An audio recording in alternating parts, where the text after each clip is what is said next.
Okay, guys, let me put this whole thing together for you. We're going to go over the events of January 6th, 2021. This is historic in the United States of America. Nothing like this has happened in the United States of America ever. The Capitol, the U.S. Capitol, has been breached one other time. That was in the War of 1812 by the British, and that was a foreign country. That was not from domestic terrorism. So let's take a good look at what we got here, and then I'm going to ask some questions of you. The first thing I'm going to have you do, and we will watch this together, is to take a good long look at this 10-minute video that is going to summarize the events of the day, and it's going to go inside with video footage of what was going on inside of the Capitol. The violence inside of the Capitol was far more grotesque than anything that was taking place on the outside. And so I think you need to see this and to hear the events of the day to put it in chronological order. Secondly, I am going to play for you, and that will be on this video, a speech from the floor of the Senate chamber immediately after the events of the day, the 4-hour siege of the Capitol building. This speech is by Mitt Romney. Mitt Romney is a Republican senator from the state of Utah. He has been extremely critical of the way that Donald Trump has handled the entire election. I'm anxious to see what you think about this speech. And remember, this is from the same party as Donald Trump. He is a Republican. Next, I am going to explain to you what occurred, lay out the options that the Senate and the House and the Vice President have in regards to the repercussions of this event. And then I'm going to put it in your lap. I want to see, what do you think? What would you do? What would be your options? And what would you choose to do if this were in your lap? So, okay, remember now, I have put this thing together 3 days after the events of Wednesday, January 6th, 2021. A lot can certainly change between now and January 20th when Donald Trump leaves office. Here is a 10-minute summary video of some of the events that occurred inside of the Capitol building, where it was much more violent than the scores of people that were crowding in from the outside. So here, take a look. As the fog of mayhem dissipates, the full picture of the terror of the crisis that took place in the nation's capital on Wednesday is coming into focus. First of all, we should say this. There is a death toll which now stands at 5. We should note that is one greater than the number of Americans who died in the attack on the U.S. government buildings in Benghazi over 8 years ago. The last time an American government building was overrun by a rampaging and violent mob. And that led to more than 2 years of investigations, dozens of congressional hearings. 4 of the people who were killed as a result of the Capitol attack appear to have been rioters themselves, one of whom was shot in the neck by police as she and others attempted to break into the speaker's lobby just outside the House chamber, as you can see in this video. The most recent casualty of the mob, the president and other Republicans incited, is Capitol Police Officer Brian Sicknick. He's a 42-year-old veteran. According to reporting, Officer Sicknick was struck with a fire extinguisher amidst the chaos on Wednesday. He succumbed to his injuries last night. And that means the U.S. Capitol is now the site of a homicide investigation, among other things. What we saw happen on Wednesday was the apparent murder of a police officer by members of a mob incited and directed to the Capitol by the President of the United States, who hoped they would successfully intimidate members of Congress out of certifying the rightful Democratic victory of his political opponent. And we all watched this terrible spectacle unfold live on television. The images broadcast were largely not the most horrifying ones of the day. Much of what we saw silly costumes, people taking selfies and grabbing the speaker's lectern. Looked kind of like a group that might even attend a Trump boat parade. But there was something way, way darker, more violent, more sinister, and more organized happening in that Capitol on Wednesday, and it's time we see it clearly. As crowds were gathering on the east side of the Capitol in the early afternoon, you'll remember that Republican Senator Josh Hawley of Missouri walked by giving a supportive fist bump on his way in to object to the Electoral College results, to vote against Pennsylvania seating their electors who voted for Joe Biden. And after the rioters broke in, we got eyewitness accounts of people marauding through Capitol Hill looking for the vice president. A Reuters editor saying he heard at least 3 different rioters at the Capitol say they hope to find Vice President Mike Pence and execute him by hanging him from a Capitol Hill tree as a traitor. Indeed, one of the insurrectionists erected a gallows with a noose right outside the Capitol. This is a video of a crowd chanting, "Hang Mike Pence," while Pence, the vice president, was in the Capitol, had to be taken to a secure location because he had failed to do the thing that Donald Trump told that crowd of people, that mob, that Mike Pence had to do or face consequences, or face their wrath. Here's some more footage. This is of an AP photographer being attacked as he covered the riots. He gets shoved around the crowd as it descends on him. Eventually, he's pulled to safety by a cooler-headed Trump supporter, luckily, or Lord knows what would have happened to that man. We're also hearing firsthand accounts of the terror from other members of the press. Erin Schaff, staff photographer of the New York Times, writes that she was in the Capitol Rotunda when suddenly 2 or 3 men in black surrounded me and demanded to know who I work for. Grabbing my press pass, they saw that my ID said the New York Times and became really angry. They threw me to the floor trying to take my cameras. I started screaming for help as loudly as I could. No one came. People just watched. At this point, I thought I could be killed, and no one would stop them. They ripped one of my cameras away from me, broke a lens on the other, and ran away. And then there are the deeply unsettling images of this guy in the Senate chamber, dressed in full tactical gear, carrying plastic zip ties. As Dan Coys writes for Slate, those are actually flex cuffs, the plastic double restraints often used by police in mass arrest situations.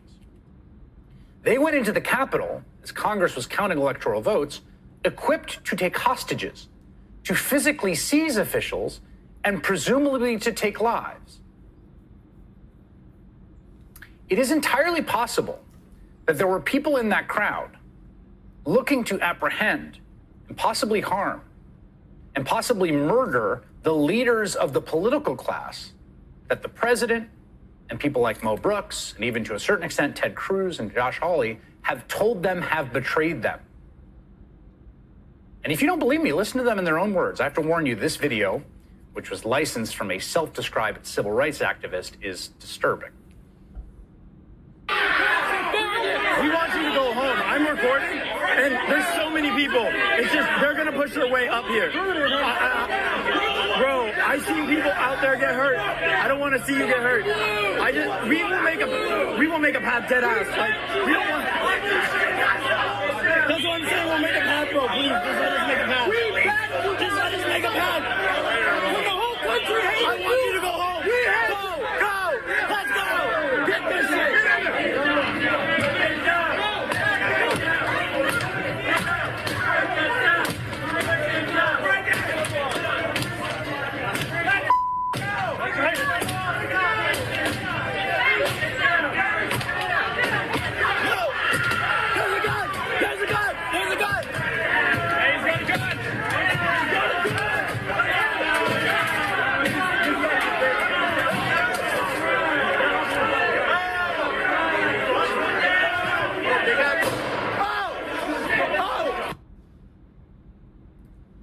Another extremely disturbing video shows a crowd of Trump supporters trying to force their way in as officers, including one who is in serious distress, try to hold their ground.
The death toll from Wednesday's rampage stands at 5.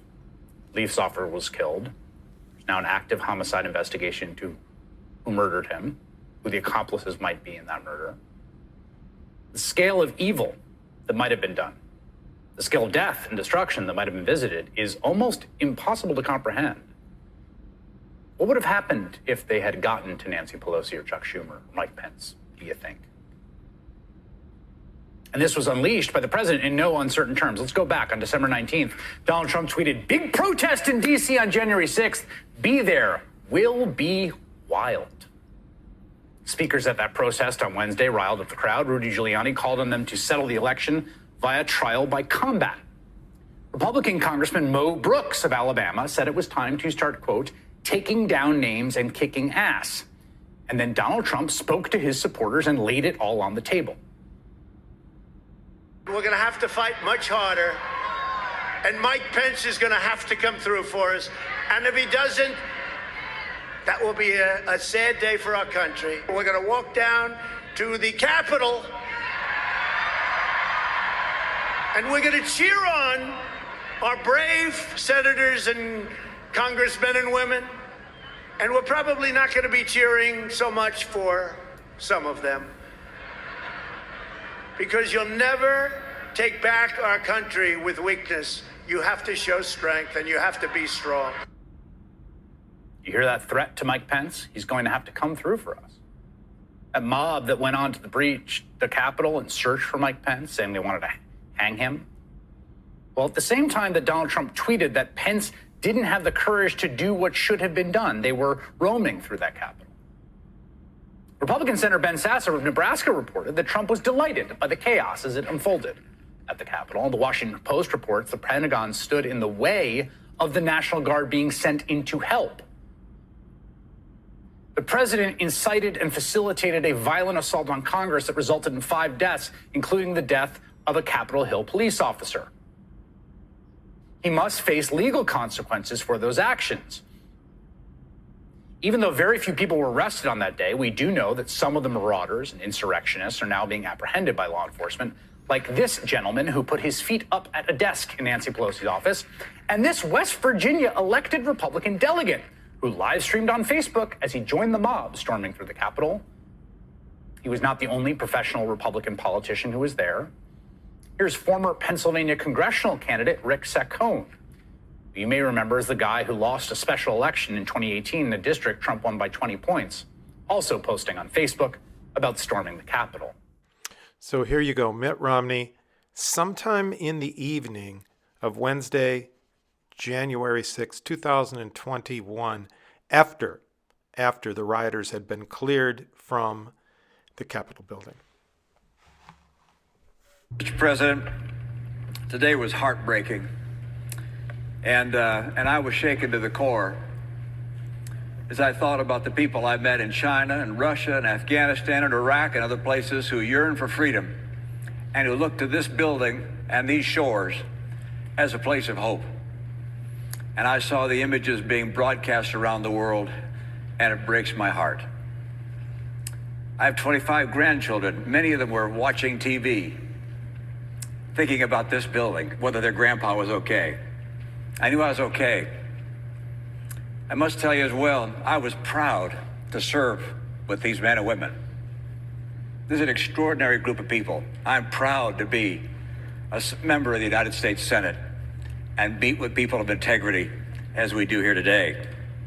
Now we gather due to a selfish man's injured pride and the outrage of supporters who he has deliberately misinformed for the past 2 months and stirred to action this very morning. What happened here today was an insurrection incited by the President of the United States. Those who choose to continue to support his dangerous gambit by objecting to the results of a legitimate democratic election will forever be seen as being complicit in an unprecedented attack against our democracy. Fairly or not, they'll be remembered for their role in this shameful episode in American history. That will be their legacy. I salute Senator Langford and Loeffler and Braun and Daines, and I'm sure others, who in the light of today's outrage have withdrawn their objection.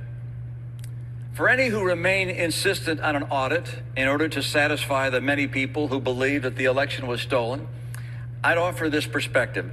No congressional audit is ever going to convince these voters, particularly when the president will continue to say that the election was stolen. The best way we can show respect for the voters who are upset is by telling them the truth.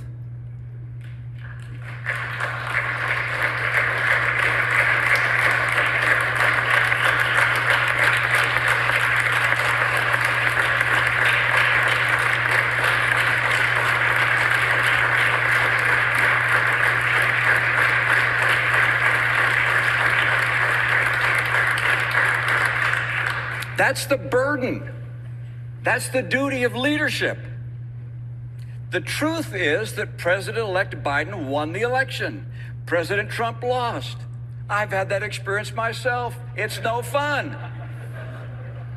Scores of courts, the president's own attorney general, state election officials, both Republican and Democrat, have reached that unequivocal decision.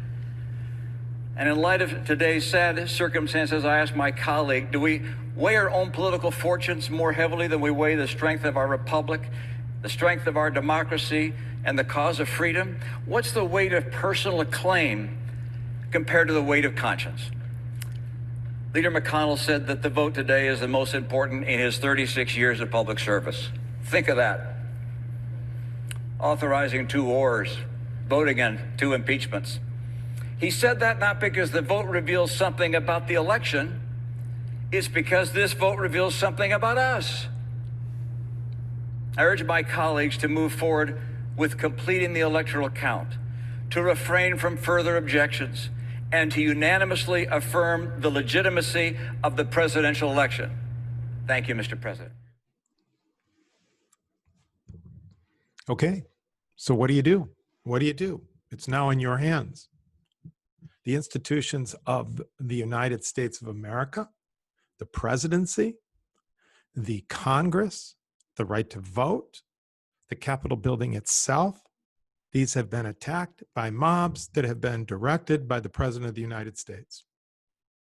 The second time in history that the Capitol building has been breached, this time at urging of the President of the United States. What is the repercussion that comes from this? Look, it's January 9th, 2021. On January 20th, Donald Trump is no longer the President of the United States. So do you do nothing? Do you just hold your breath and wait for 11 days? You do have options. You can pressure the president to resign. You could do that. I doubt that that will happen. Currently, the feeling in the country is that Democrats are all in on some kind of repercussion. It looks like impeachment, and I will go over impeachment again here in a minute. There is no stomach to support the president by the Republicans on this. At least that is as of the 9th of January. It doesn't look like this would be a fight.